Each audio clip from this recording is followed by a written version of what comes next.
Einen wunderschönen guten Abend und herzlich willkommen. Muss auch in die richtige Kamera gucken. Und das jedes Mal wieder, dass das Intro von mir versorgt. Ich bin Alexander Stein und das hier ist Future Skills, Fähigkeiten für die Arbeitswelt von morgen. Heute haben wir einen besonderen Gast. Ich freue mich schon und ich weiß, dass mein Co-Host Per, genau, sich auch freut, weil wir haben Nils Schnell zu Gast, der mit seiner Frau um die Welt gereist ist, um interessante kleine und große Unternehmen halt ausfindig zu machen, zu interviewen und dann das Wissen mit nach Deutschland zu tragen, um unter anderem bei uns heute darüber zu sprechen, welche Future Skills verstecken sich an anderen Stellen der Welt und was können wir daraus lernen, um unsere Arbeitsplätze zukünftig auch noch interessanter, unterhaltsamer, profitabler, wirtschaftlicher, aber halt auch menschlicher zu gestalten. Dass das aber alles möglich ist, da müssen wir uns einmal an unsere Sponsoren richten. Dann wir machen das, wie ihr natürlich wisst, als Veranstaltung des Agiler Norden e.V. Gemeinnützig und ehrenamtlich. Und irgendwie muss dieses ganze Licht aber auch angelassen werden. Und deshalb haben wir heute IT Agile mit dabei. Und die kleine Nachricht für euch. Wir haben agile Teams, aber keine guten Ergebnisse. Auf die Dauer ist das ziemlich frustrierend. Das nervt total. Wie muss sich die Führung ändern, damit agile Teams richtig gut funktionieren?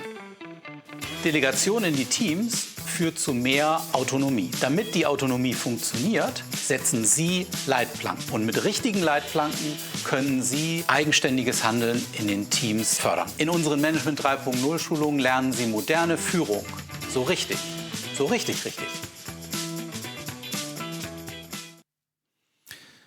Wunderbar. Danke damit an unsere Sponsoren, auch an alle zukünftigen Sponsoren. Und wenn ihr uns mal unterstützen wollt, ist es ganz einfach. Ihr könnt uns Feedback schreiben oder Themenwünsche oder selber euch als Gast hier bewerben, wenn ihr ein spannendes Thema habt. Das geht ganz einfach über unsere E-Mail-Adresse info@agila-norden.de. Ansonsten unterstützt ihr uns natürlich auch, wenn ihr dieses Video hier anseht, so viel wie möglich. Liken, subscriben und auch verteilen. Und dann können mehr Leute davon partizipieren, was wir hier zusammentragen. So, Per, schalten wir nochmal auf die Totale. Jawohl, sehr gerne. Und Nils, schön, dass du da bist, dass es geklappt hat. Ja, schön. Wir haben uns ja vor mehreren Jahren schon kennengelernt, als du noch als Agile-Coach unterwegs warst. Dann hast du dich irgendwann aufgemacht in neue Gefilde, aus dem Unternehmen raus und dann halt schließlich auch einmal um die Welt.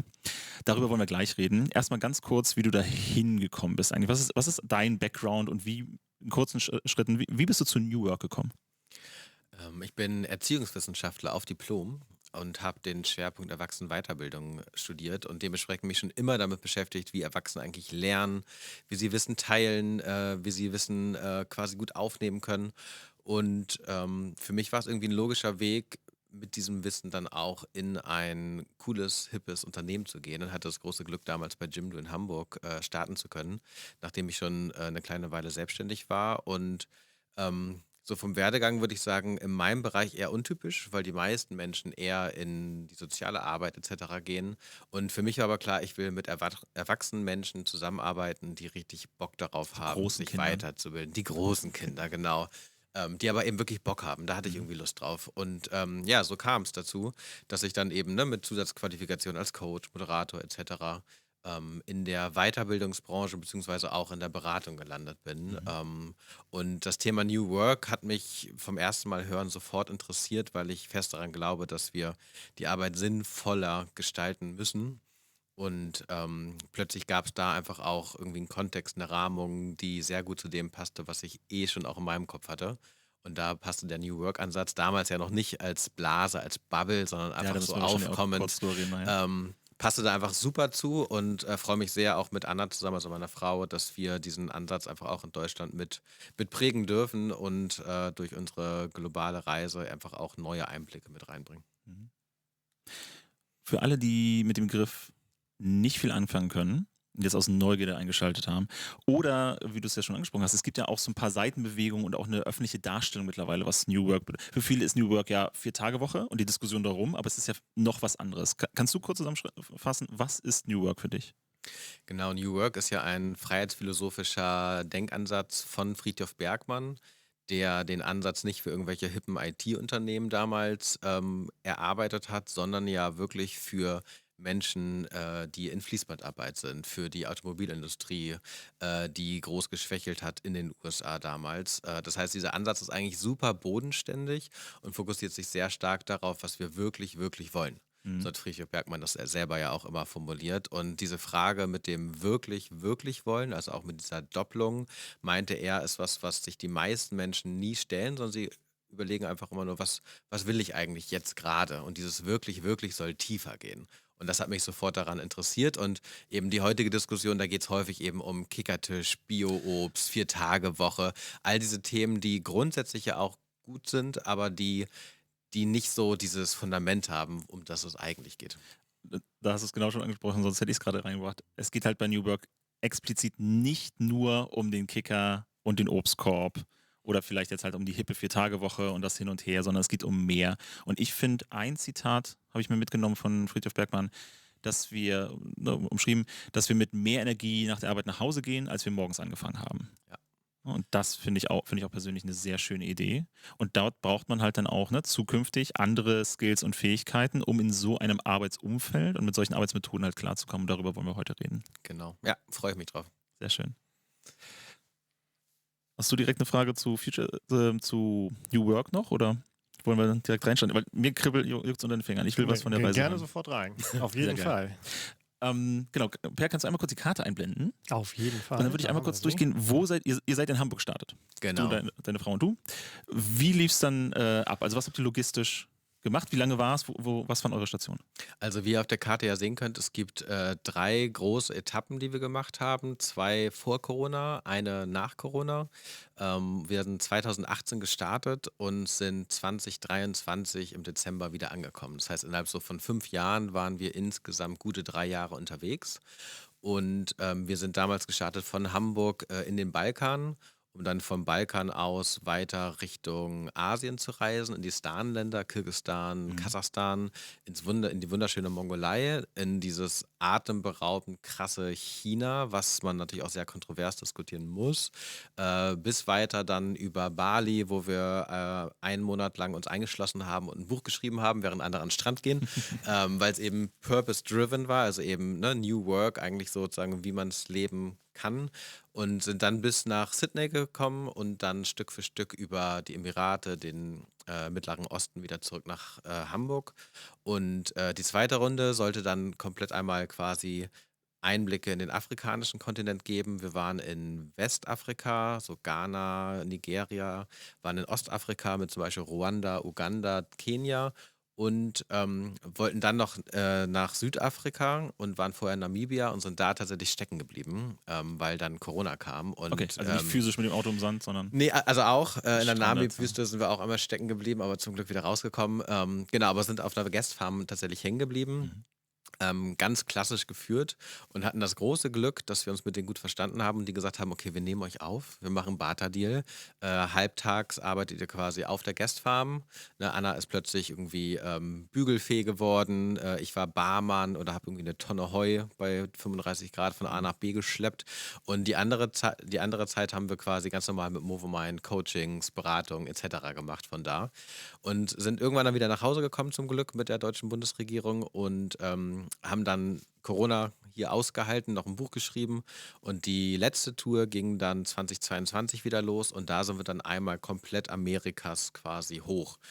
Also einmal von Rio bis runter nach Chile und dann hoch über auch Zentralamerika, über Nordamerika mit USA und Kanada und haben dann dort in Silicon Valley beziehungsweise LA dann die Reise dort beendet und haben dann uns entschlossen, weil die Reise echt sehr gut lief, dass wir so das große Finale doch nicht im Silicon Valley machen, sondern in Südafrika, wo wir damals ja nicht mehr hin konnten aufgrund von der Pandemie. Und genau, sind dann da leicht verliebt in das Land, von dort aus dann wieder zurückgekommen. Cool. Jetzt habe ich einen Punkt gerade.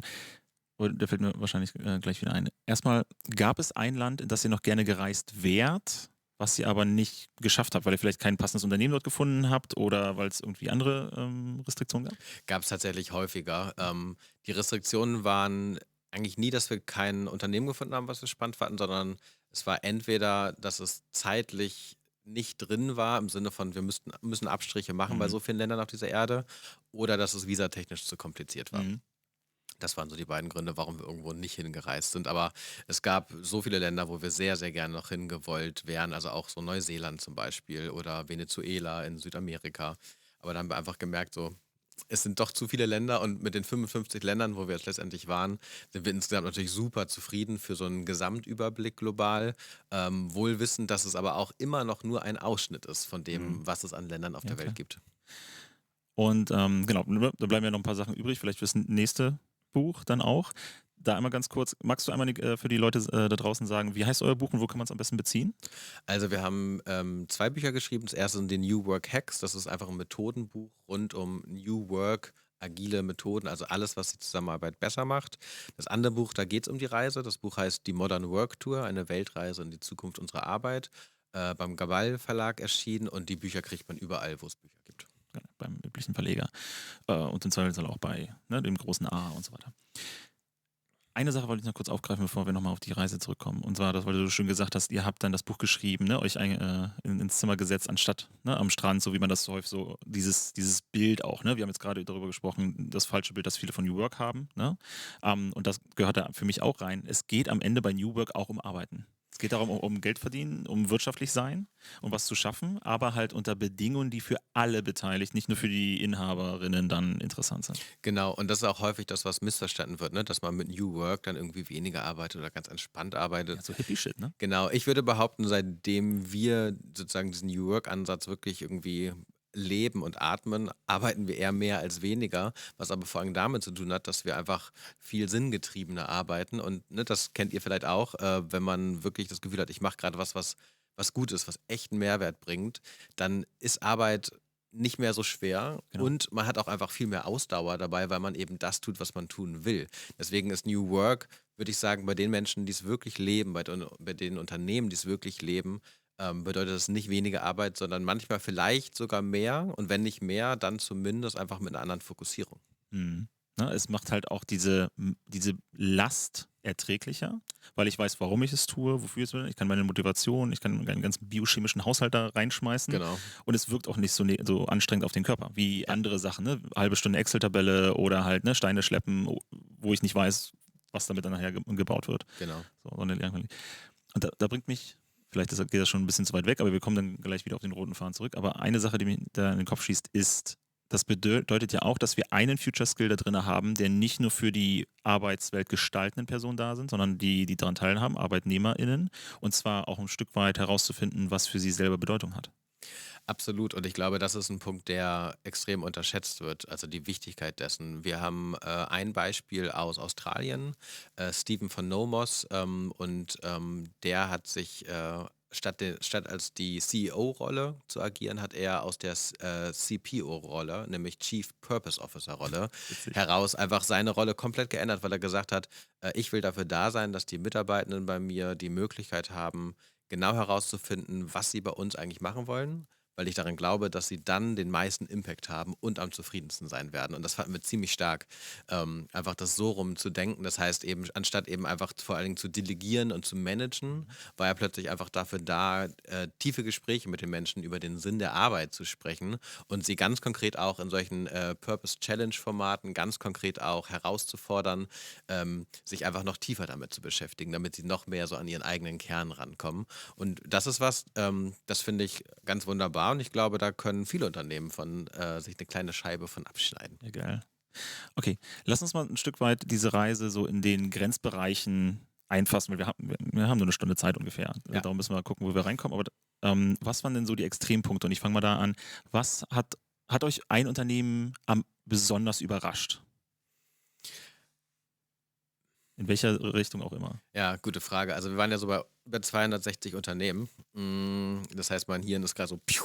Genau, gibt es eins, das so raussteht, wo du oder ich mach's mal ein bisschen genauer. Gab es ein Unternehmen, wo ihr habt natürlich vorher auch recherchiert und so weiter, Klar. das euch so weggeblasen hat, als ihr es dann wirklich gesehen habt? Ja, ich glaube, ich weiß, was ich da nennen würde. Und zwar Tegos in Brasilien. Mhm. aus dem Bereich, dass die nicht nur Denkarbeit haben, also nicht nur White Collar, sondern auch Blue Collar Work. Das heißt, produzierendes Gewerbe und diese sind mit, ich glaube, so knapp 300 Leuten komplett selbst organisiert und machen das unglaublich stark und konsequent. Und die Head of People, die Lydia, die hätte eigentlich als Tochter des Chefs CEO werden dürfen, sollen, wie auch immer, und hat Mhm. aber gesagt, so, nee, ich will Head of People sein. Da habe ich einfach viel mehr Impact auf, wie das Unternehmen sich entwickeln kann. Fanden wir ziemlich stark. Und dort sind sie wirklich komplett selbst organisiert, komplett in Kreisen organisiert. So ein Mantra von ihr ist, dass man Menschen, also Mitarbeitern, sozusagen Möglichkeiten geben sollte auf der Arbeit, von denen sie niemals geträumt hätten. Mhm. Ähm, Spannend. und das wurde da wirklich gelebt und das hat man sofort gespürt. Einfach das, ne, wenn du für dich und deinen Bereich dich verantwortlich fühlst, dann agierst du anders, als wenn du einfach darauf wartest, dass irgendwie das nächste To-Do rübergeschoben wird. Insofern, das hat uns echt extrem begeistert, gerade auch, weil es eben mal nicht einfach ein reines IT-Unternehmen ist. Mhm. Denn häufig sprechen wir bei den tollen, hippen, coolen New Work-Unternehmen über IT-Unternehmen und es geht einfach deutlich darüber hinaus. Genau, das sind ja halt die auch heute, ne, vor allem Zeit mit KI und Blockchain und tralala, also die hippen Technologien halt, ist es ja Tech, was gerade auch die Medien bestimmt, was wenn es um Genau. Unternehmen und auch Investitionen und so weiter geht. Wie ist denn die Durchmischung ungefähr gewesen, der Anteil, wie du sagst, ne, Blue Collar, White Collar? Also wie viel Tech-Unternehmen im weitesten Sinne habt ihr gesehen und wie viele andere Unternehmen? Also für welche Branchen, auch im deutschen Raum, wäre New Work denn was man sich mal anschauen sollte? Also da würde ich tatsächlich mich wieder auf Friedhof Bergmann berufen, der ja sagt, New Work ist etwas, was wir gesamtgesellschaftlich und gesamtwirtschaftlich brauchen. Und das sehe ich genauso. Ich glaube, ich würde sogar so frech sein und sagen, so im Tech-Bereich brauchen wir es fast am wenigsten, weil es dort insgesamt den Unternehmen häufig eher gut geht. Mhm. Und in den Bereichen, wo Menschen rund um Arbeitssicherheit, Arbeitsgesundheit etc. es schon unglaublich schwer haben, genau da ist es am wichtigsten. Deswegen finde ich sozusagen, es ist super, wenn wir Dinge ausprobieren in der Tech-Welt. Ich finde es aber noch wichtiger, dass wir es in die Unternehmen, in die Industrien bringen, die quasi auch am allermeisten Potenzial haben, den Wert der Arbeit, des Vorortseins und des Miteinanders einfach erhöhen können. Darf ich? Hau rein. Ich springe jetzt noch ein bisschen zurück, tut mir leid. Wie habt ihr denn die Unternehmen gefunden, bevor ihr losgeht? Ihr seid ja nicht in irgendein schönes Land der Welt gefahren und habt euch dann mal da vor Ort umgehört, sondern ihr habt ja irgendwie, wie habt ihr die gefunden? Also ich würde sagen, wir sind jetzt LinkedIn-Profi-Sucher geworden. Also wir haben eigentlich so 3 verschiedene Gangarten gehabt. Das eine war über unser Netzwerk. Erstaunlich international haben wir gemerkt, weil immer irgendwer irgendwen in fast jedem Land kennt. Das war natürlich super. Das andere war wirklich intensive Recherche in lokalen Magazinen und über LinkedIn und über AngelList.io und was es da so alles gibt. Und das dritte war tatsächlich vor Ort über Empfehlung weitergereicht zu werden, was häufig das Schönste war, weil man diesen Pre-Trust, ne, dieses Vorvertrauen vor Ort hatte und dadurch sich die größten Türen geöffnet haben. Apropos Türen öffnen, gab es Unternehmen, die euch nicht reingelassen haben? Auf jeden Fall. Also sagen wir so, wir haben wirklich so viel quasi angeschrieben, akquiriert wie noch nie in unserem Leben. Und wie das ja so bei Kaltakquise quasi ist, auch wenn wir nichts verkaufen wollten, melden sich natürlich ganz viele nicht zurück, weil die auch denken, irgendwelche crazy Germans, die da ne, ankommen und irgendwie was von einem wollen und wollen die einem jetzt was verkaufen oder nicht. Insofern, das war schon irgendwie auch ganz, ganz spannend. Aber dadurch, dass wir wussten, dass es dazugehört, war es für uns auch okay. Ein, zwei Mal wäre es fast gekippt. So in China nach 2 Wochen Anschreiben, keine einzige Rückmeldung. Da waren wir wirklich sehr hart frustriert, haben aber tatsächlich den falschen Kanal benutzt. Und als wir dann auf WeChat angefangen haben anzuschreiben, da ging es echt so zack, zack, im Minutentakt. Ja, Unglaublich. Krass. Okay. Wer, von denen, die euch reingelassen hatten, wer hatte den hübschesten Obstkorb? Den hübschesten Obstkorb, gute Frage.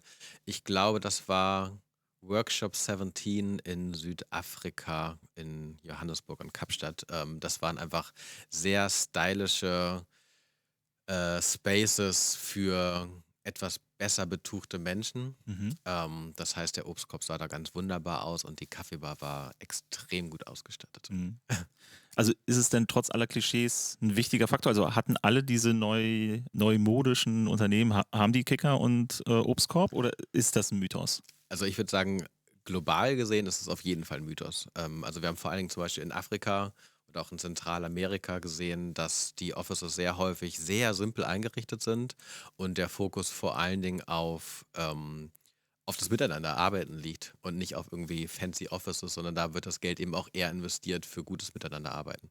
Genau, also insofern würde ich sagen, nee, weltweit ist das nicht so wichtig, dass der Obstkorb wunderschön aussieht und am besten auch Bio-Obst ist. ähm, aber es ist trotzdem so, dass in vielen Unternehmen, die einfach auch irgendwie so von der Gesamtattitüde einfach etwas hipper sind, dass es da genau solche Sachen dann gibt. Und da spricht ja auch nichts dagegen. Ich finde es ja auch super, auf der Arbeit mir einfach mal kurz eine Banane oder einen Apfel holen zu können. Das ist ja toll. Ne? Also sozusagen, wir sollten den Obstkorb auch nicht schlecht machen. Er sollte nur nicht sinnbildlich für New Work stehen, weil Mhm. das ist einfach sozusagen, Das ist das falsche Symbol. ja, das ist das falsche Ja. Symbol. Das ist sehr schade, wenn es einfach so reduziert wird auf Bio-Obst. Was ist denn eventuell die Symbolik für New Work, wenn man so eine Technik rausnimmt? Ne? Bei Kanban haben wir sogar für alle, die es kennen, ja auch die Kanban-gebende Signalkarte. So bei Scrum ist es irgendwie der Sprint. Ne? Und so nehmen die Leute sich ja meistens was raus, um da referenzieren zu können. Was ist denn, wenn es nicht der Obstkorb ist, wenn es nicht der Kicker oder die 4-Tage-Woche ist, gab es irgendwas Einheitliches, ein einheitliches Muster, was etabliert wurde, eine Technik, die sinnbildlich für die Unternehmen steht, die ihr getroffen habt? Klingt jetzt auch ziemlich cheesy, aber es ist tatsächlich der Sinn. Also der Sinn ist wirklich das, was wir weltweit überall erlebt haben, gerade auch an Orten, wo es vielleicht gesamtgesellschaftlich vom Kontext echt herausfordernd, echt schwierig ist. Ohne den Sinn hätten die Menschen nie diese Unternehmen aufbauen können und die Mitarbeitenden sozusagen begeistern können. Das heißt, der Sinn ist schon das, was sich wirklich durchzieht.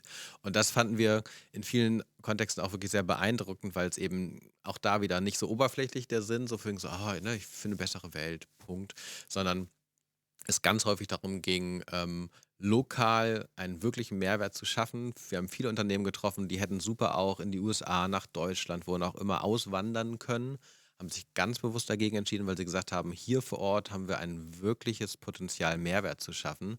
Und deswegen haben wir ja auch das Unternehmen. Und nicht, um einfach möglichst schnell irgendwie von einer US-Firma aufgekauft zu werden. Und da merkt man eben auch, ne, wenn Sinn plötzlich über Geld steht, dann kann richtig was passieren im Unternehmen. Mhm. Gut, dass du es angesprochen hast, weil darüber müssen wir auch einmal reden. Für viele ist ja dann dieser Vorwurf, ne, Hippie-Kultur, moderner Schnickschnack, aber wir sind ja hier, wir müssen ja Geld verdienen, wir müssen den Laden am Laufen halten. Wie stehen die Firmen, die ihr besucht habt, im Verhältnis zur örtlichen Konkurrenz auch am Markt? Sind die erfolgreich? Sind sie im Mittelfeld? Also stechen die eher mit raus? Können die mit den Großen mitspielen? Auch wenn sie solche modernen, also für so einen Schnickschnack Geld rausschmeißen? Also sie stechen schon heraus und wir haben natürlich auch geguckt, was sind Unternehmen, die jetzt nicht nur für ihre hübschen Offices, sondern auch für ihre Arbeit natürlich irgendwie gewertschätzt werden. Ich würde sagen, der große Vorteil, und deswegen kommt ja auch so häufig das Bio-Obst irgendwie ins Gespräch. Ich glaube, der große Vorteil ist, dass wenn man einen Ort schafft, der einen grundsätzlich anspricht, dass Leute gerne auch hinkommen. Und ich glaube, das hat auch viel damit zu tun, ob du einfach Talent quasi zu dir bringen kannst. Und deswegen ist es schon so, würde ich sagen, dass einfach, wenn das gut gemacht wird und die Arbeitsumgebung super ist, dann bringt halt Arbeit natürlich auch tendenziell sofort ein bisschen mehr Spaß. Insofern macht das was aus und hatte auch den Eindruck, dass wir dadurch einfach auch bei vielen Vorreiterunternehmen waren, die einfach in ihrer Region, wo es vielleicht dann noch nicht so das große Uber zum Beispiel gibt, einfach absoluter Marktführer sind, weil sie eben genau in dem Bereich was richtig Tolles erschaffen haben und zusätzlich sozusagen das Environment, den Kontext schaffen, in dem man gerne arbeiten möchte. Mhm. Spannend. Wenn wir jetzt, ne, Sinn als einen gemeinsamen Nenner. Du hast aber auch schon mehrmals jetzt erwähnt, Selbstorganisation. Ne, viel auf Augenhöhe, Menschlichkeit und so weiter. Und du hast auch eben einmal Kreise erwähnt, für alle, die es ja nicht kennen. Ich gehe mal davon aus, Kreise aus dem Soziokratischen oder ne, Soziokratie 3.0, 1.0 etc. Ist Selbstorganisation oder eins der damit verbundenen populären Modelle, gibt es da einen Vorreiter oder bedienen sie sich alle querbeet? Sticht nichts so richtig raus? Also ich würde sagen, die meisten bedienen sich querbeet. Einiges beruht sich auf Lalou, ne? Sein großes Spiral Dynamics. Reinventing Organizations, das große Ja, Buch von ja. ihm. Genau. Das ist schon was wir in Brasilien, aber auch weltweit immer wieder mitbekommen haben, dass das so eine Grundlage war, zu sagen, wir wollen unser Unternehmen verändern. Und ansonsten habe ich das Gefühl, dass so dieses sich auf eine Sache zu beruhen und alles sozusagen dann nach Lehrbuch zu machen, dass das weltweit einfach gar nicht so Thema ist, sondern es wirklich eher darum geht, was kann ich wo finden, was für uns einen wirklichen Mehrwert bringt. Und dadurch wird Selbstorganisation eben auch unterschiedlich gelebt. Ich glaube, was einfach immer Selbstorga gemein hat, ist, dass es darum geht, mehr Entscheidungspower in die Teams zu den Menschen zu geben und weniger im Management bei den Leaders quasi liegen zu haben. Und das ist halt ein fundamentaler Change, ne? Logischerweise, weil einfach plötzlich Menschen in ihrem Bereich, in dem sie Expertinnen sind, entscheiden können, was ja irgendwie auch ganz schlau ist. Und das ist was, das hat, würde ich sagen, sich wirklich durchgezogen bei vielen Unternehmen. Nicht bei allen, ne, so gerade so in den alten, in den post-sowjetischen Ländern, da gab es auch hippe Unternehmen und die haben trotzdem noch sehr stark managementgetrieben gearbeitet und von vielen war es immer auch noch ein großes Ziel, Manager zu werden. Das war aber, als wir dann so die post-sowjetischen Länder verlassen haben, hörte das auch wieder auf. Apropos Management, inwieweit ist New Work durch höhere Autoritäten getrieben? Sei es Manager oder auch Thought Leader oder die Leute, die es verstanden haben, diesen Sinn zu formulieren oder eine Vision zu gestalten?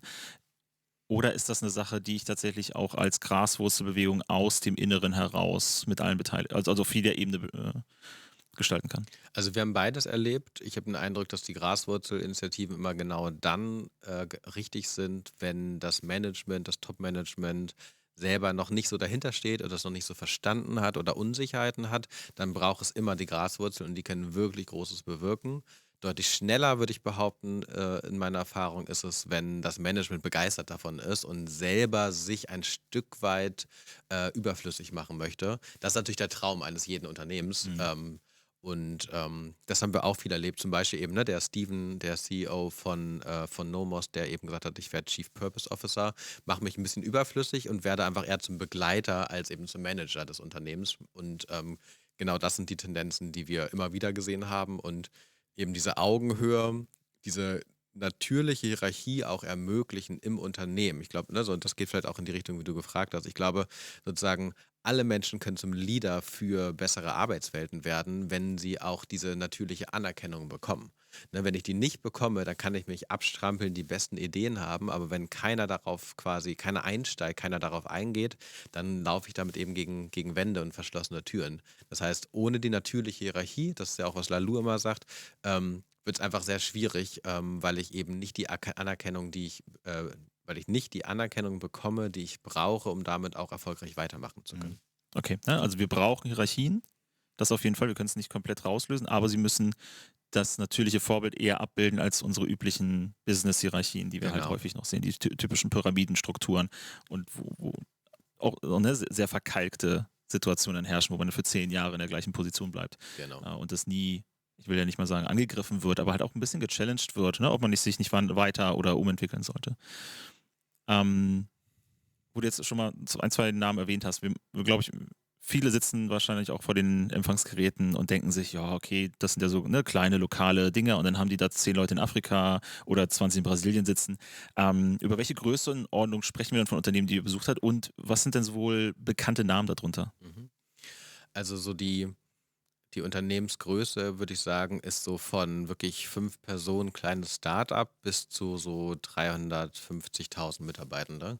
Also so der größte Logistikanbieter Chinas zum Beispiel. Oder wir waren bei Nvidia im Silicon Valley. Vielleicht kennt man Vargas, so die größte portugiesisch sprechende Recruiting-Firma, auch komplett selbst organisiert.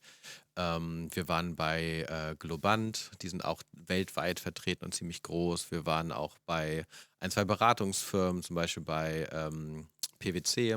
Ne, das sind auch irgendwie größere Firmen, die man kennt. Und wir haben immer versucht, diesen Mix hinzubekommen aus Unternehmen, von denen man noch nie gehört hat, die auch sonst nie diese Sichtbarkeit bekommen könnten. Und bei Unternehmen, die man kennt, wo man interessiert ist, hatten aber auch so als kleine Mini-Anekdote am Rande, gerade im Silicon Valley, quasi sehr viel Interesse, sich zu treffen. Und weil es aber gerade in dieser Mega-Firing-Phase war, auch häufig die Antwort bekommen von wegen so, nee, geht doch nicht mehr, ich muss den Termin absagen, aus Vorsicht, weil ich einfach zeigen muss, ich arbeite und nicht, ich mache hier irgendwelche wilden Treffen. Das heißt, es wurde eben genau in so einem Kontext nicht als Chance gesehen, Inspiration auch ins Unternehmen zu holen, sondern es ging wirklich eher darum zu funktionieren, aufzuzeigen, dass man da ist, dass man arbeitet. Das heißt, es war auch sehr angstgetrieben. Klammer zu. Mhm. Spannend. Ich habe auch gesehen auf den Fotos ja auch, dass ihr bei DJI war zum Beispiel, ne? Genau, DJI ist ja Kamerahersteller auch so eine Weltfirma, ne? Genau. Genau, ne? Vor allem für alle, die das auf YouTube gucken, ein bekannter Name wahrscheinlich. Ja. Und räumen ja auch mit dem Markt auf, mit ihren innovativen Techniken. Absolut. Wir haben unsere DJI-Drohne auch in China gekauft, direkt bei DJI dann, weil wir eine Reisedrohne dabei hatten, Ja. so für die Landschaftsaufnahmen. Und ja, ist auf jeden Fall beeindruckend, was die in auch relativ kurzer Zeit geleistet haben, so zum Marktführer zu werden, durch einfach richtig, richtig gute Technik. Okay. Springen wir mal ein bisschen rein in die Details. Technik und Techniken oder Verhaltensmuster und bestimmte Sachen, die etabliert wurden. Was war denn das Abgefahrenste, sag ich mal, was ihr beobachten konntet? So vor allem an Kontrastprogramm zu einer traditionell geführten deutschen Mittelstandsunternehmung. Und was wäre im anderen Spektrum eine New Work-Technik, die man sehr leicht auch im deutschsprachigen Raum etablieren kann? Also ich fange mal mit zweitem an, was sehr leicht zu etablieren ist und was auch gefühlt sehr gut ankommt, wenn wir Vorträge halten. Die sogenannten Monologue-Sessions, die haben wir in Panama kennengelernt bei Popcorn Labs. Und da geht es darum, dass der Chef einfach mal die Klappe hält und die Mitarbeitenden, also ein Mitarbeiter, in dem Moment einfach mal eine halbe Stunde einfach mal erzählt, was erzählt werden soll. Das heißt, er macht das immer der CEO da macht immer bei Mitarbeiterjahresgesprächen und ein zweites Mal quasi im Laufe des Jahres, dass er wirklich eine halbe Stunde nur zuhört und die Mitarbeiter sich richtig gut vorbereiten natürlich, weil sie eine halbe Stunde alleine reden, was ganz schön lang ist. Und dadurch aber sofort ein ganz anderes Verständnis kommt im Unternehmen, was eigentlich gewünscht, gebraucht etc. wird und eben die Chefin eben auch wirklich gut das aktive Zuhören lernen darf dabei. Und das ist zum Beispiel so eine ganz konkrete Sache, die kann jedes Team, ne, kannst ja auch im Team machen, ne? So heute redest du, Alex, ne? Nächste Woche vielleicht du, Per, und darauf die Woche ich, kann man im Team super machen, aber eben es bietet sich vor allem auch an mit Führungskräften, die ja häufig in der Regel mehr reden als zuhören. Und der Joel vom Popcorn Labs hat einfach gesagt, okay, das drehen wir um und ich höre einfach mal zu.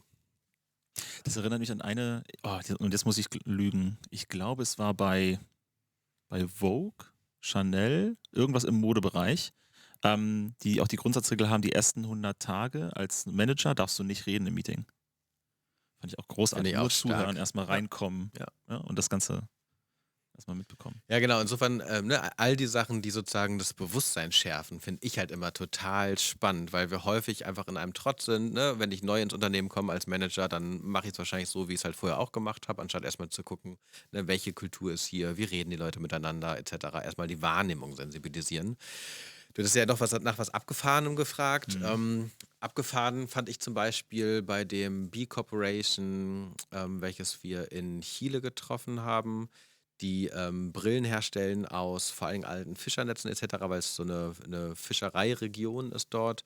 Und dort ist es so, dass alle Mitarbeitenden am Ende der Probezeit einmal in so einen Survival-Ausflug reingeschoben werden, weil eben auch damit nochmal geguckt werden soll, sozusagen, wie ticken die Menschen und unter quasi ganz anderen Umständen, wie können sie sich eben Wasser, Essen etc. besorgen. Und wenn Menschen das natürlich aus körperlichen oder gesundheitlichen Gründen nicht können, machen sie es natürlich nicht, aber alle anderen schon.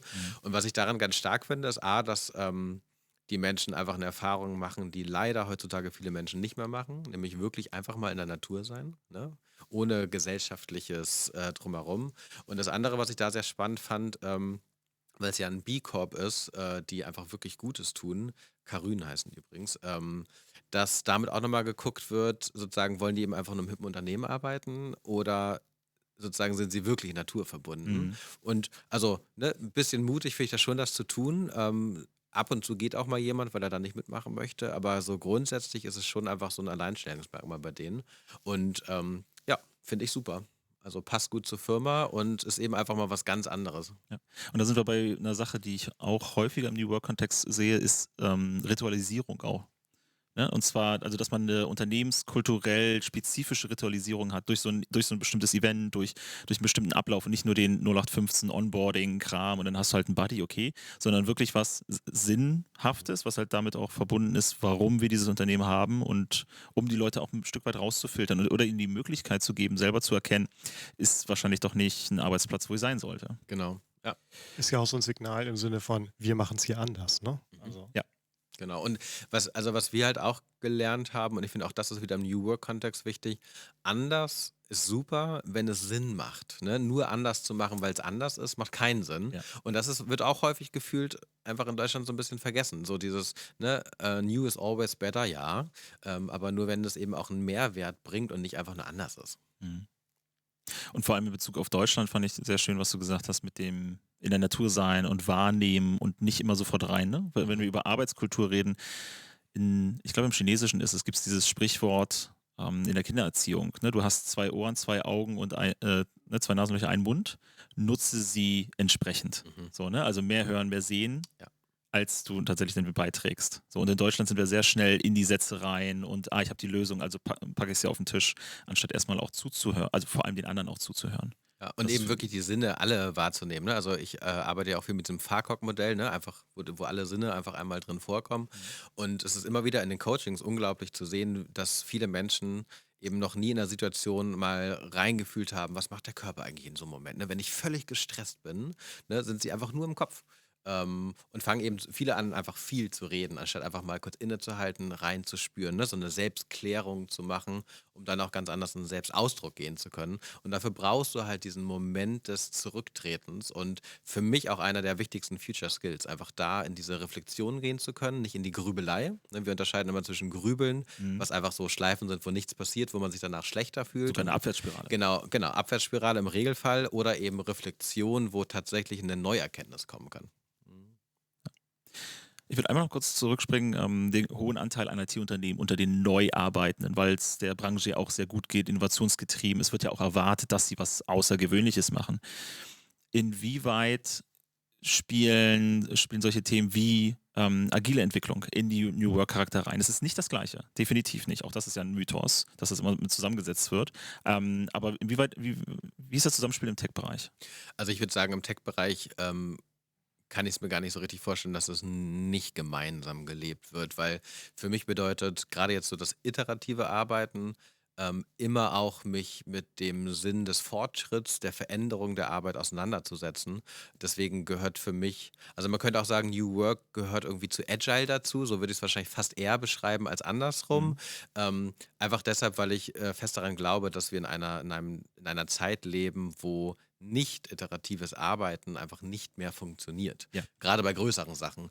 Und dementsprechend ist es ja einfach nur sinnvoll, immer wieder innezuhalten, zu gucken und einfach so, ne, die ganzen Möglichkeiten, die man ja auch mit Agile wunderbar in Formaten und Prozessen quasi vorgelegt bekommt, zu nutzen. Deswegen würde ich schon sagen, es gehört zusammen, aber genau, es ist nicht dasselbe. Nee, aber es ist, ne, die Korrelation ist da, vielleicht ist es auch ein Zeitphänomen, aber auf jeden Fall, wenn du New Work im IT-Bereich machst, dann wirst du sehr schnell auch bei agilen Methoden landen. Absolut. Ja, Ja? genau. Ich kriege keinen Übergang hin, darum haue ich es jetzt einfach mal raus. Aber eine Sache, weil ich habe mir im Vorfeld auch überlegt, so, was sind denn die größten Mythen, was sind so die größten Schwierigkeiten, die Leute haben, wenn es um New Work geht. Und da ist vor allem auch, das hatten wir bei eben ja, ne, wie erfolgreich sind die Unternehmen und wie kann ich das einführen, kann ich das umbauen? Wie ist denn der Anteil bei Unternehmen, die mit viel Erfahrung gestartet sind? Wie viele Unternehmen habt ihr getroffen, die tatsächlich das intern umgebaut haben, ohne zwischendrin sterben zu müssen?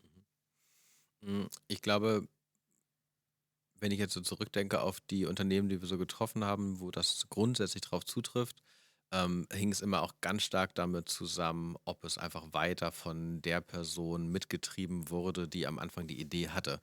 Das heißt, nicht der Gründer oder der Geschäftsführer, die Geschäftsführerin, wenn die einfach durchgehend auch mit dabei waren und ihre Vision dessen, weil es häufig halt von oben kommt, zu sagen, wir krempeln mal den Laden komplett um, mitgetragen wurde weiterhin, dann hat es echt extrem gut geklappt. Und dieser typische quasi Punkt, wo man einfach absackt an Produktivität, kennt ihr ja aus dem Agilen auch, ne? An Sinn vielleicht auch, weil man so zwischen diesen verschiedenen Phasen ist, noch nicht genau weiß, wo man steht. Wenn man einfach stark genug ist, das zu überstehen und wenn man eben Menschen hat, vor allen Dingen in der natürlichen Hierarchie, die als Vorbilder in dieser etwas schwierigen Zeit trotzdem gut agieren können, dann würde ich sagen, ist die Chance sehr groß, dass es klappt.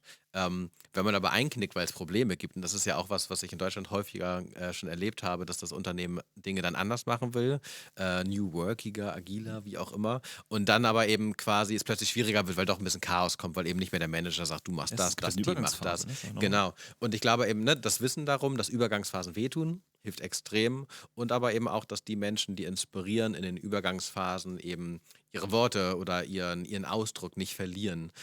Das sind so, finde ich, die entscheidenden Sachen dafür, dass es funktionieren kann, weil, ne, da sind wir wieder beim Anfang auch unseres Gesprächs. New Work heißt ja nicht, dass plötzlich alles lässiger und chilliger ist. Ne? Gerade in der Übergangszeit ist es extra viel Arbeit, weil man ja die ganze Kulturarbeit auch mitträgt. Und du musst sogar mehr Hausaufgaben machen, um halt wenigstens im Blick zu behalten, wie viel Veränderungskosten mit entstehen. Genau, Und dass das nicht ausartet und dass Leute davon nicht überfordert werden. genau. Und dass sie es auch schaffen, diese Unsicherheit auszuhalten, weil es ist ja ne, nicht New Work-spezifisch, sondern wenn wir einen Change machen, gehen wir in eine Unsicherheit rein und das muss Ja. getragen werden. Würdest du sagen, du hast ja gesagt, ihr habt unterschiedlich große Unternehmen gehabt.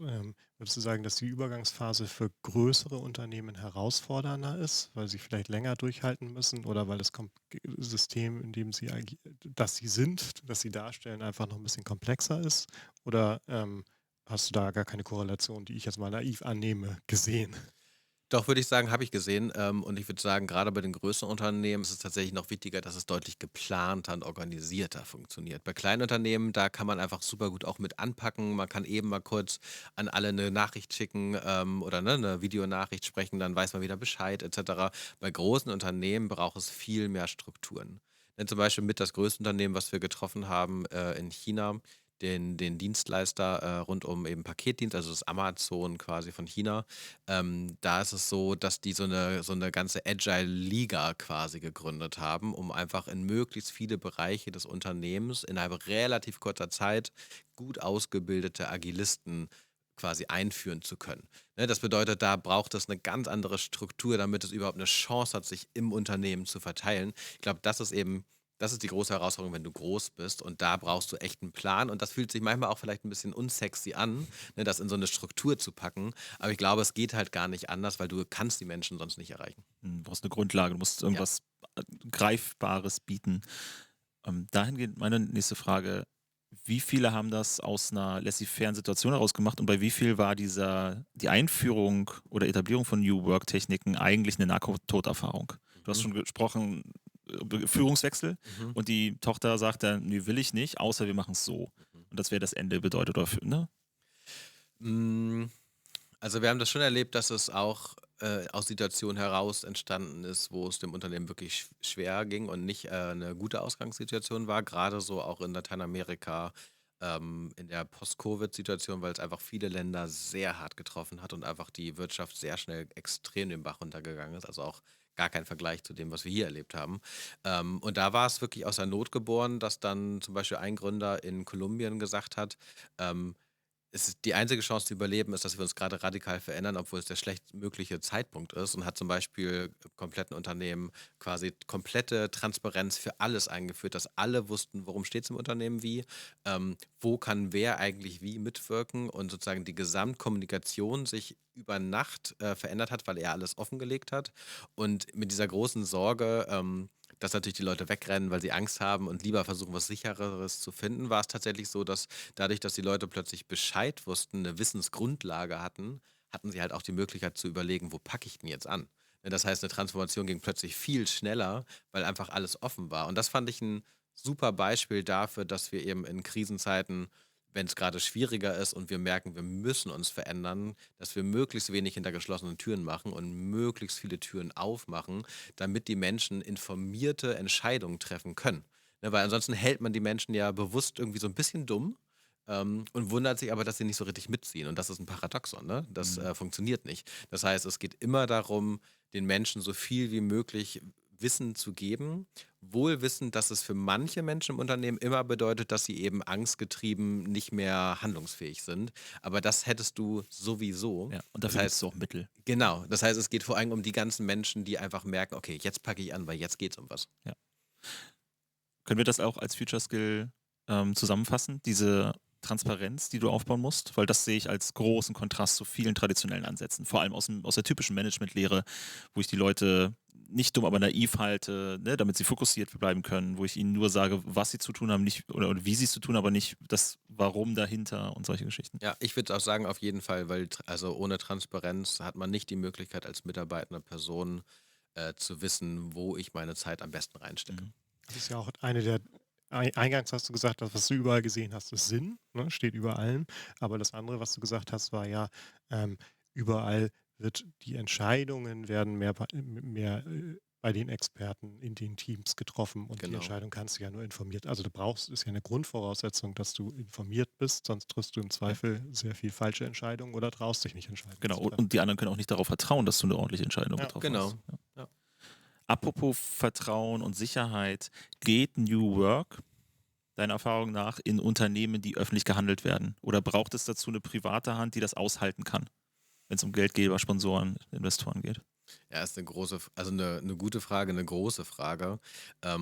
Ich habe den Eindruck, mit dem, wie momentan die Public Traded Unternehmen so gehandhabt und geführt werden, ist es extrem schwierig, wirklich New Work einzuführen, weil es einfach am Ende immer irgendwie um Stakeholder Value etc. geht. Vor allem kurzfristig. Der Genau. ist halt quartalsweise. Genau, und deswegen glaube ich, braucht es tatsächlich bei den großen Unternehmen und würde mir das natürlich auch sehr wünschen, wirklich eher so einen Richtungsshift, dass es eben nicht um die Quartalszahlen geht, sondern dass man endlich mal wieder längerfristig denkt und dementsprechend auch gewillt ist, kurzfristig die Zahlen schlechter werden zu lassen, weil, wie wir eben besprochen haben, ne, in der Transformation, in einer Veränderung, natürlich geht die Produktivität erstmal runter, logischerweise, weil man in einer Veränderung steckt. Und das aber eben auszuhalten, dafür braucht man den längerfristigen Blick und dafür ist es eben auch wichtig, meiner Meinung nach, dass eben dann so ein DAX-Chef eben nicht nach 2 Jahren einfach egal, was er tut, mit einem fetten Bonus entlassen wird, sondern dass man eben auch mal wieder da längerfristig denkt, weil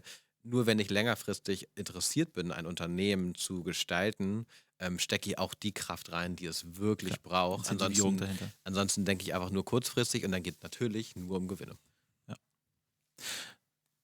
Und da sind wir ja auch in der schönen Situation, jetzt mit dir zu reden, weil du in der ganzen Welt unterwegs warst. Und vor allem, wenn wir uns Nordamerika angucken, Silicon Valley ist ja sehr historisch und auch sehr stark auf Aktienunternehmen getrieben, quartalsdenkend.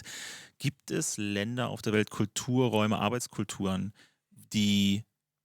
für die es leichter fällt, New Work zu etablieren? Also ich habe den Eindruck, gerade in den afrikanischen Ländern und auch so in den südamerikanischen Ländern, sehr jetzt über einen Kamm geschert, wohlbewusst, ist es so, dass dieser Stellenwert von Familie und Gemeinschaft extrem hoch ist.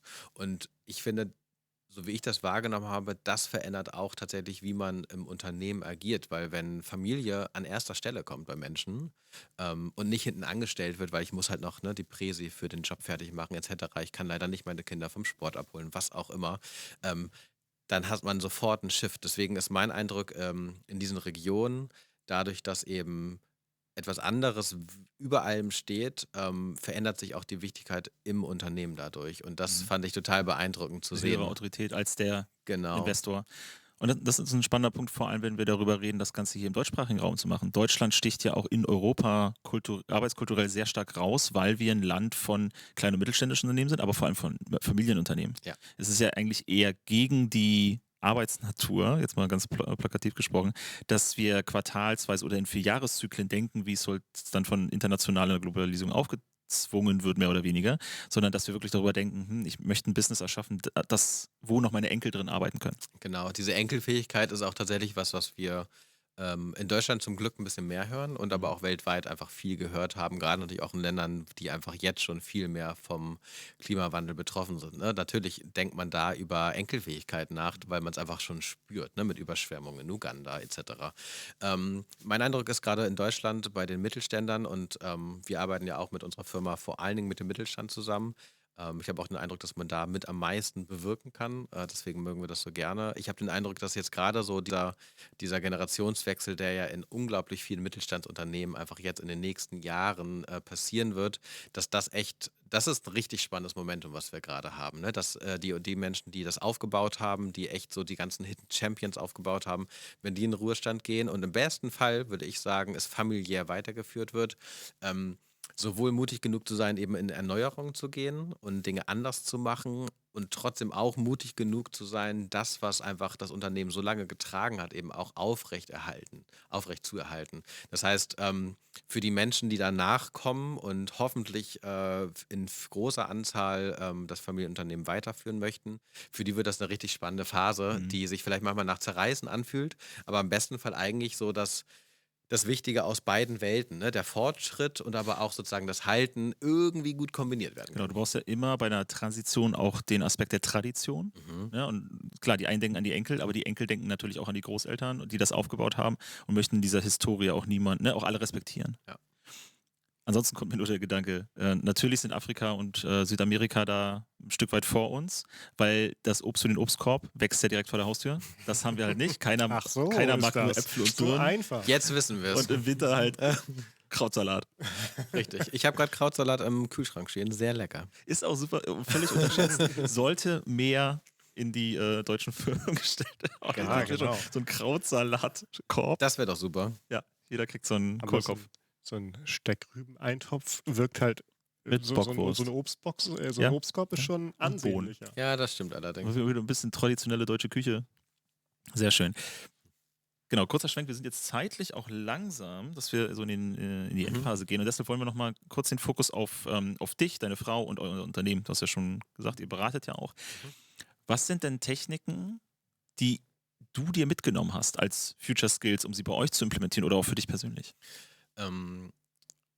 Mit das Wichtigste, was wir auf der Weltreise in die Zukunft unserer Arbeit gelernt haben, ist alles so rund um Proaktivität. Eine ganz konkrete Technik für mich ist, dass wir tatsächlich immer wieder schauen, wo können wir noch proaktiver werden und wo wollen wir aber auch Zeit und Kraft sparen und wieder zurücktreten. Das ist für mich eine Sache, die absolut zukunftsentscheidend ist, weil wenn wir uns nicht damit auseinandersetzen, dann sind wir in der Regel eher reaktiv und Menschen, die gestalten, die sind immer proaktiv. Ne, wenn man sich Menschen anguckt, die einfach erfolgreich sind, die sind deswegen erfolgreich, weil sie Disziplin hatten und proaktiv genug waren, die Dinge wirklich anzugehen. Und insofern ist das, glaube ich, so für mich das Allerwichtigste. Dann direkt danach kommt bei mir Mut, auch so ein Thema, was einerseits völlig ausgelutscht ist und andererseits gefühlt gerade erst im Kommen ist. Mut ist für mich deswegen ein Future Skill, weil bei all den Veränderungen wir immer wieder mutig genug sein müssen, auch zu gucken, was ist mein Weg, was ist unser Weg. Und ich glaube, ohne dem geht es nicht. Und trotzdem gucken wir viel zu häufig auf andere. Ne? Was machen andere bei LinkedIn, bei Instagram, bei Konferenzen und vergessen dabei total, dass wir unseren eigenen Lebensweg haben. Insofern, das sind, glaube ich, so wirklich die beiden absolut wichtigsten Punkte. Und was für mich auf dem Hinweg habe ich nochmal überlegt, sozusagen, was noch dazu kommt, was vielleicht nicht so typischerweise genannt wird. Und da kommt für mich wirklich sich selber mit seinen Bedürfnissen, das ist so ein bisschen losgelöst von Arbeit, aber spielt da voll rein, finde ich, sich selber mit seinen Bedürfnissen wieder lernen wahrzunehmen, weil ich den Eindruck habe, wir entfernen uns so sehr von uns selber in der heutigen Zeit, dass wir ganz vieles gar nicht mehr einschätzen können. Was brauche ich gerade eigentlich wirklich? Ne, hatte ich ja erzählt, ich bin 15 Minuten früher los zu Hause, obwohl ich echt eine harte, taffe Woche habe. Weil ich halt 15 Minuten einfach herumschlendern wollte und Müßiggang machen wollte. Und habe extra nochmal bei Wikipedia die Definition angeguckt. Müßiggang bedeutet eben nicht, sich von einer harten Woche zu erholen.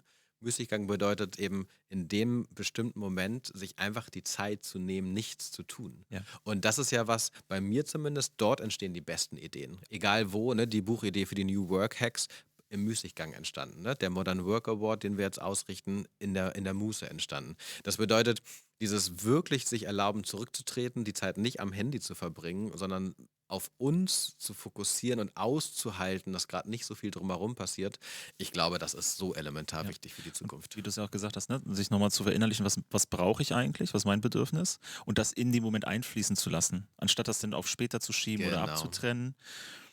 Weil was ich auch sehr stark am Arbeitsmarkt sehe, ist, es gibt so diese Extremrichtung des traditionellen Managements, so was viele abfuckt und abschreckt. Mhm. Und der Gegenentwurf ist dann zu sagen, na, dann machen wir Work-Life-Balance und trennen das einfach. Dass Arbeit nicht mehr was Richtiges, Natürliches, also kein Leben mehr ist, sondern Mhm. was Abstraktes, Artifizielles, Böses. Und New Work ist ja da wiederum der Gegenentwurf zu sagen, nee, Arbeiten kann was Tolles sein und wir müssen eigentlich das Arbeiten verändern, anstatt uns davon abzugrenzen. Genau. Ja, finde ich total wichtig. Also, weil ne, Arbeit ist immer Leben. Und deswegen meint der Friedhof Bergmann auch, wie du es gesagt hast, ne, dieses abends nach Hause zu kommen und nicht total kaputt zu sein und die Nacht wirklich zur Erholung zu brauchen oder eben das Wochenende für andere schöne Dinge benutzen zu können und nicht zur reinen Erholung, weil die Woche so hart war. Ich meine, das ist doch, was das Leben eigentlich ausmacht, dass man einfach seine Zeit, egal wie man sie verbringt, möglichst gut verbringt und eben sinnstiftend verbringt. Und das verliert man so im Trott sehr schnell. Ne? Also als wir zurück nach Deutschland gekommen sind, ne? Diese miese Laune, die uns sofort entgegenschlug, es war aber auch Winter, muss man dazu sagen, das fand ich schon ganz schön krass. Ich kenne das von vielen Expats, die in Deutschland leben, die fassungslos sind, dass Deutsche immer über das Wetter meckern. Egal, ob es zu heiß oder zu kalt, zu nebelig, zu wolkig ist. Und das habe ich schon gemerkt, da bekommt man so eine gewisse Ehrfürchtigkeit, finde ich, einfach davor, auch das Leben so zu nehmen, wie es ist und immer wieder zu wissen, ich kann mein Leben proaktiv selber gestalten, wenn ich mutig dazu bin. Genau. Und da möchte ich auch anknüpfen, ne? Das Leben also das Leben so zu nehmen, wie es ist. Vor allem auch beim potenziell erschlagenen Thema Sinnhaftigkeit. Mhm. Weil auch und da gibt es auch Untersuchungen zu, ne? Nicht alle Unternehmen, die einen Sinn haben, haben sich den geschaffen, Ja. sondern viele Einzelpersonen und auch Unternehmen sind damit gestartet, was getan werden musste und haben daraus dann sich das Ganze dann gestaltet. Eine Sinnhaftigkeit gefunden im Tellerwaschen, im Autos bauen, Genau. ne? Auch in Webseiten programmieren. So, ne? Sie haben es gemacht, weil sie es konnten, weil sie es mussten, ne? Irgendwie musste die Miete bezahlt werden und dann haben sie da ihren Purpose gefunden und das weiter ausgestaltet und die Struktur drumherum. Es muss nicht ständig gesagt werden, oh ja, das ist ja eine Hippie-Kultur und besser. Und wenn es dir gut geht, finanziell vor allen Dingen, dann kannst du New Work machen. Andersrum, du machst New Work, damit es dir besser geht. Genau. Und ich glaube, damit kommen wir ganz so langsam zum Schluss. Per, Ja. wir haben auch heute wieder was vorbereitet für unseren Gast als Dankeschön. Oh. Möchtest du dazu was sagen? Ja, auf jeden Fall. Moment, ich wende mich dir zu und nicht den Zuschauern. Genau, wir überreichen keine Blumen oder Weinflaschen oder ähnliches, auch keine Pralinen, schade. Auch keine Wärmflasche hier im relativ kühlen Studio heute. Nein, wir pflanzen einen Baum für dich, schön in Mecklenburg-Vorpommern. Und den Baum kriegst du auch nicht, weil der soll ja da schön wachsen und gedeihen, aber du kriegst ein schönes Zertifikat mit QR-Code, wo der Baum zu finden ist. Als kleines Dankeschön, dass du bei uns warst heute. Vielen Dank, finde ich super. Und ein Mini-Einschub noch dazu, genau das ist das, was wir brauchen. Weil genau das ist das, was eben wirklich auch was verändert. Ne? Auch wenn es nur ein Baum ist, wenn es jedes Mal macht, sind es schon viele Bäume. Und es hat einen besseren Impact. Ich kann mich sogar gut damit fühlen, dass ich weiß, oh, heute wird ein Baum gepflanzt, ne? Weil ich hier war. Insofern vielen Dank für den Baum, freue ich mich. Ja, vielen Dank, dass du da warst und das mit uns geteilt hast. Vielen Dank an euch da draußen fürs Einschalten, fürs Zuschauen. Und wenn ihr bis jetzt zugeschaut habt, dann war es ja halbwegs interessant. Also lasst noch ein Like da, teilt das Ganze und subscribt mit Glocke und ganzen Pipapo. Vielen Dank, Per, dass du mit dabei warst. Und Sehr natürlich Grüße gehen raus an Matthias, Christian, Tim, die heute im Hintergrund gearbeitet haben. Vielleicht sehen wir euch das nächste Mal auch wieder vor der Kamera. Apropos nächstes Mal, nächsten Monat gibt es dann eine neue Sendung von Future Skills, Fähigkeiten für die Arbeitswelt von morgen. Und genau da sehen wir uns in der Arbeitswelt von morgen. Bis dann, viel Spaß.